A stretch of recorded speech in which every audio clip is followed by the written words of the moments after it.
नमस्कार प्रिय दर्शकों, दिव्या ज्ञान कहानियां में आपका स्वागत है। कहते हैं, प्यार का असली मतलब सिर्फ साथ निभाना नहीं, बल्कि मुश्किल घड़ियों में एक दूसरे की ताकत बनना है। आज की हमारी कहानी भी एक ऐसे प्रेम और समर्पण की मिसाल है, जो हर बाधा को पार करके सच्चे प्यार की गहराई को साबित करता है। आइए जानते हैं इस अद्भुत कथा को, जहां प्रेम, त्याग और विश्वास की असली परीक्षा होती है। आज की कहानी का शीर्षक है पत्नी का पति से प्यार, एक साधारण मगर अनमोल रिश्ता। प्रिय दर्शकों, सर्दियों की एक ठंडी शाम थी। हल्की हल्की हवा चल रही थी, जो माहौल को और अधिक सुहावना बना रही थी। शहर की भीड़ भाड़ से दूर एक छोटे से गांव में आरव और सिया नाम का एक जोड़ा रहता था। उनका जीवन बेहद साधारण था, लेकिन उनका प्यार किसी अमूल्य खजाने से कम नहीं था। आरव एक स्कूल में शिक्षक था और सिया एक गृहिणी थी। उनके पास बड़ी संपत्ति या ऐशो आराम नहीं था, मगर वे अपनी छोटी छोटी खुशियों में ही अपना संसार बसाए हुए थे। हर दिन की तरह सुबह होते ही सिया चाय बनाकर आरव को जगाती, उसके कपड़े प्रेस करती और टिफिन तैयार कर उसे विदा करती। आरव भी हर शाम घर लौटते समय उसके लिए कुछ न कुछ लाता, कभी कोई किताब, कभी एक ताजे फूलों का गुलदस्ता। उनके जीवन का हर दिन प्रेम से भरा होता था। एक दिन की बात है, जब आरव स्कूल से लौट रहा था, तभी अचानक एक तेज रफ्तार ट्रक ने उसे जोरदार टक्कर मार दी। सड़क पर एक पल के लिए सन्नाटा छा गया और फिर लोग दौड़ पड़े। कोई एम्बुलेंस बुला रहा था तो कोई उसे अपने हाथों से संभालने की कोशिश कर रहा था। खून से लथपथ आरव अचेत अवस्था में सड़क पर पड़ा था। कुछ राहगीरों ने तुरंत उसे पास के अस्पताल पहुंचाया। जब अस्पताल में डॉक्टरों ने उसकी जांच की तो स्थिति बेहद गंभीर निकली। एक्सरे और स्कैन रिपोर्ट में पता चला कि उसकी एक टांग बुरी तरह क्षतिग्रस्त हो चुकी थी। डॉक्टरों ने चिंतित स्वर में कहा, यह चोट बहुत गहरी है, हमें तुरंत सर्जरी करनी होगी, लेकिन इसके बावजूद भी यह संभावना कम ही है कि वह पहले की तरह चल पाएगा। यह सुनते ही सिया का दिल दहल गया। उसकी आंखों में आंसू उमड़ आए, लेकिन उसने खुद को कमजोर नहीं पड़ने दिया। वह बाहर अस्पताल की बेंच पर बैठी थी। उसके हाथों में मंगलसूत्र था, जिसे वह कसकर पकड़ रही थी। उसके दिमाग में बस एक ही बात थी, आरव को कुछ नहीं होगा, मैं उसे हारने नहीं दूंगी। सर्जरी सफल रही, लेकिन डॉक्टरों ने स्पष्ट कह दिया कि आरव के ठीक से चल पाने की संभावना बेहद कम है। जब आरव को होश आया तो उसने खुद को अस्पताल के बेड पर पाया। उसके शरीर में जगह जगह पट्टियां बंधी थीं और उसकी टांग में प्लास्टर चढ़ा था। जैसे ही उसकी नजर पास बैठी सिया पर पड़ी, वह अंदर तक टूट गया। उसने भारी आवाज में कहा, सिया, अब मैं पहले जैसा नहीं रहा। मैं तुम्हारे लिए कुछ भी नहीं कर पाऊंगा।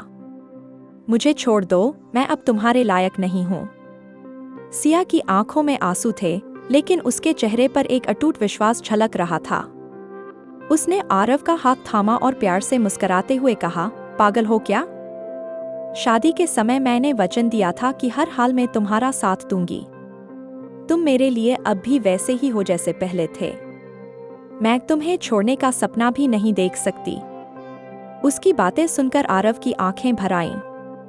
वह जानता था कि सिया का प्यार सच्चा है, लेकिन खुद को बोझ समझना छोड़ पाना उसके लिए मुश्किल था। मगर सिया ने ठान लिया था कि वह अपने पति को इस स्थिति से बाहर निकालेगी। उसने बिना समय गंवाए आरव की देखभाल में खुद को पूरी तरह झोंक दिया। अस्पताल के भारी भरकम खर्चों को उठाने के लिए उसने अपने गहने बेच दिए और घर में रखी कुछ पुरानी चीजें भी गिरवी रख दीं। जब डॉक्टरों ने कहा कि आरव फिर से चल नहीं पाएगा, तो सिया ने हार मानने से इनकार कर दिया। हर सुबह वह सबसे पहले उसकी मरहम पट्टी करती, फिर खुद उसके लिए खाना बनाती, और जब फिजियोथेरेपिस्ट आने में देर करता तो वह खुद किताबें पढ़ पढ़ कर व्यायाम करवाने लगती। धीरे धीरे उसने खुद फिजियोथेरेपी के तरीकों को सीख लिया। वह आरव के पैर दबाती, उसकी मांसपेशियों की मालिश करती और हर दिन हौसला देती, तुम चल सकोगे, बस हमें मेहनत करनी होगी। कई रातें बिना सोए गुजर गईं, लेकिन सिया ने कभी शिकायत नहीं की। जब भी आरव हताश होता, वह उसके सामने मुस्कुरा देती और कहती, मेरे लिए तुम वही हो जो पहले थे। हमारा प्यार इन कठिनाइयों से बड़ा है। आरव धीरे धीरे महसूस करने लगा कि उसकी सबसे बड़ी ताकत उसकी पत्नी का विश्वास ही है। सिया का समर्पण और प्यार उसकी सबसे बड़ी दवा बन गए। उसने मन ही मन ठान लिया कि वह खुद को कभी कमजोर नहीं समझेगा, क्योंकि वह अकेला नहीं था, सिया उसके साथ थी, हर मुश्किल में, हर घड़ी। धीरे धीरे समय बीतता गया। जहां डॉक्टरों ने आरव के ठीक होने की उम्मीद छोड़ दी थी, वहां सिया के अटूट समर्पण, अथक प्रयास और निस्वार्थ प्रेम ने चमत्कार कर दिखाया। दिन रात की मेहनत और देखभाल के कारण आरव की स्थिति धीरे धीरे सुधरने लगी। वह जो कभी खुद को असहाय और लाचार महसूस करता था, अब धीरे धीरे आत्मविश्वास हासिल कर रहा था। एक दिन की बात है, जब सूरज अपनी सुनहरी किरणें धरती पर बिखेर रहा था। ठंडी हवा हल्के हल्के बह रही थी और पक्षियों की चहचहाहट पूरे माहौल को मधुर बना रही थी। सिया हमेशा की तरह आरव की सेवा में लगी थी। उसने आज भी आरव को हौसला दिया, आज हम कुछ नया करने की कोशिश करेंगे, आज तुम खड़े होने की कोशिश करोगे। आरव की आंखों में संकोच था, लेकिन सिया की उम्मीद और विश्वास उसके अंदर भी एक नई ऊर्जा भर रहे थे। उसने पास रखी छड़ी को कसकर पकड़ा, गहरी सांस ली और धीरे धीरे अपने पैरों पर खड़े होने की कोशिश की। उसके पैर कांप रहे थे, लेकिन सिया के चेहरे पर एक अडिग विश्वास था। उसने एक बार फिर हिम्मत जुटाई और इस बार वह सच में खड़ा हो गया। उस पल ऐसा लगा मानो समय थम गया हो। आरव की आंखों में आंसू छलक आए। यह सिर्फ उसकी नहीं, बल्कि सिया के अटूट प्रेम की जीत थी। उसकी आंखों में एक अनोखी चमक थी, मानो वह कह रही हो, मैंने तुमसे वादा किया था कि सब ठीक हो जाएगा, और देखो, आज तुम अपने पैरों पर खड़े हो। डॉक्टर भी यह चमत्कार देखकर हैरान थे। उन्होंने कहा, यह सिर्फ दवाइयों का असर नहीं था, बल्कि यह प्यार और विश्वास की ताकत थी जिसने असंभव को संभव कर दिखाया। उस दिन आरव ने सिया को गले से लगा लिया और फूट फूट कर रो पड़ा। उसका हर आंसू उसके मन में दबी भावनाओं को बयां कर रहा था। वह कांपती आवाज में बोला, तुम्हारे बिना मैं अधूरा था, सिया। तुमने मुझे नया जीवन दिया है। अगर तुम न होती तो शायद मैं इस अंधेरे से कभी बाहर नहीं निकल पाता। सिया की आंखों में भी आंसू थे, लेकिन वह मुस्कुराते हुए बोली, तुम ही तो मेरी जिंदगी हो, आरव। अगर तुम्हें कुछ हो जाता तो मैं भी अधूरी हो जाती। हमारा रिश्ता सिर्फ एक साथ जीने का नहीं है, बल्कि हर मुश्किल घड़ी में एक दूसरे का सहारा बनने का भी है। उस दिन की रात कुछ खास थी। चांद पहले से ज्यादा उज्जवल लग रहा था, ठंडी हवाएं पहले से ज्यादा सुरीली हो गई थी और उनके दिलों का प्यार पहले से कहीं ज्यादा गहरा और मजबूत हो गया था। यह केवल एक पति पत्नी का रिश्ता नहीं था, बल्कि यह प्रेम, त्याग और समर्पण की एक अनोखी मिसाल थी। समय के साथ आरव पूरी तरह ठीक हो गया। अब वह फिर से अपने पैरों पर चल सकता था, दौड़ सकता था और पहले की तरह सामान्य जीवन जी सकता था।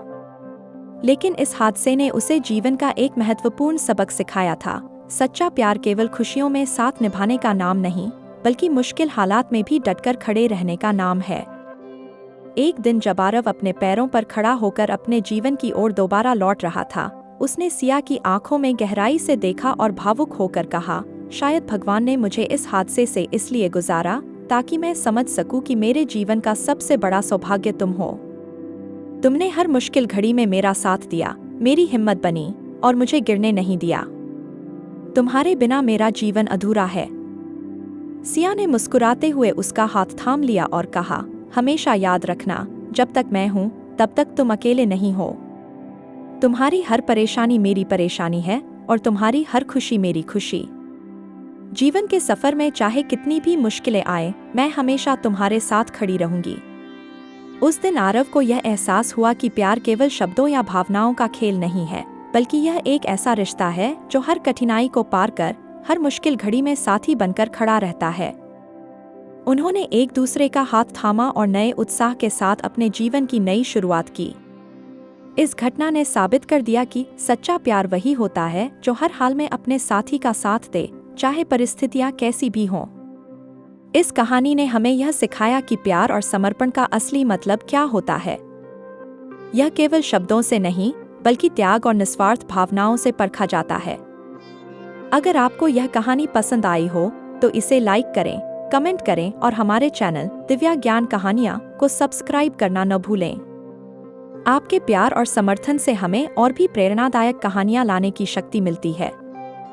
मिलते हैं अगली कहानी में, तब तक के लिए धन्यवाद।